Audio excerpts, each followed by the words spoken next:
si dito, tapos, Tingnan mo, wala kang mapapansin mo siya. Tira lang yung mga kalat-kalat sa gilid-gilid. oo. Pero, para ibang kulay, pareho lang ba? Yung bahay na yan? Kabila tayo. Yung dito sa kabila, para ibang itsura. No? Hindi orange. Papansin mo, yung bahay na yan, maganda din. Oh, iba lang nga. Tudang. Yan. Ibang itsura, pero maganda. Ganitong bahay, mga mega, oh. Iba sa kay Mambing na bahay, di ba? Orange yun. Ito, mas mahal siguro to. Wala na tong straight na ata to. Oh, ikot na tayo. May daan doon pa ikot. Sa may dulo. Marami. Titingnan natin kung Ay, parang gaano ganyan siya pa kamaraming bahay ng Camellia Homes sa ito, oh. Ganyan siguro itsura niya ng ano to.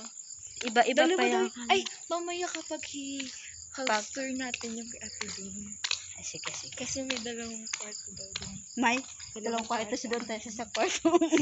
Gabas tabi din sila doon. To. Nakaikot po kami sa Camellia Homes. First time. Maganda dito kapag chat.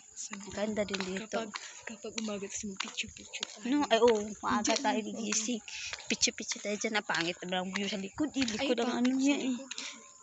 May daan pa siguro doon. Maingay kami dito mga Omega ay. Para mga marites kami ni Kadam dahil chine-check namin kung gaano kaganda yung design ng mga Camellia Homes. Malay mo, hindi pala maganda yung iba. Pero sa pala, Malamig. Pag nakapunta tayo dito, maganda pala talaga. Oo, maganda. Mag-jogging, tahimik. Pero siguro, pag may mga birthday, pwede na siguro may mag-video kino. Pwede siguro. Hindi naman to, Depende pa din siguro sa kapitbahay. Oo. Ang dami pala. Marami pa siguro dun sa dulo. Hindi ko alam kung ilang linya to. Maganda din to. Ay, kabilaan ba yan? Oo.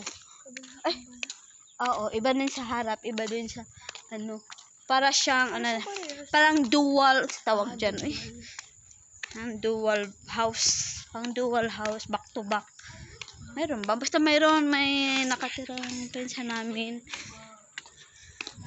May nakatira sa amin, sa auntie ko, dual, yung isa sa bahay na dikit, tapos Akala ko single. Ang single siguro yung sa kabila, ay hindi ko alam. Yung Ba dito katulad single, kanda. yung may terrace siguro, no? Hindi, ayan yung mga likod nila Ayun ba mga likod? Hindi ko alam po saan dito yung single. Hindi, single na siguro to, dam. Single siguro to, tapos sa likod lang may terrace. Ay, oo nga. Naguluhan kami ni Kadam mga Omega kung single ba yung may terrace o back to back may ari ng bahay. Parang ganyan siya, no? Ganyan, tapos Sa likod. Aayusin na lang. Di, single to, dam. Hindi ba? Oo, yan single. Diba sa likod, sa pinto, na likod na. Parang single to. Oo, single na nga yan dyan. Single na. Pero kay Mambing, sa likod dual. single siya, pero maliit lang. Pero may katabi sa kabila. Ito, single na to. Pinapanggit na to. Panggit. Bakit may space dito? Tingnan nyo, may space. Baka Gantong lugar gusto ko.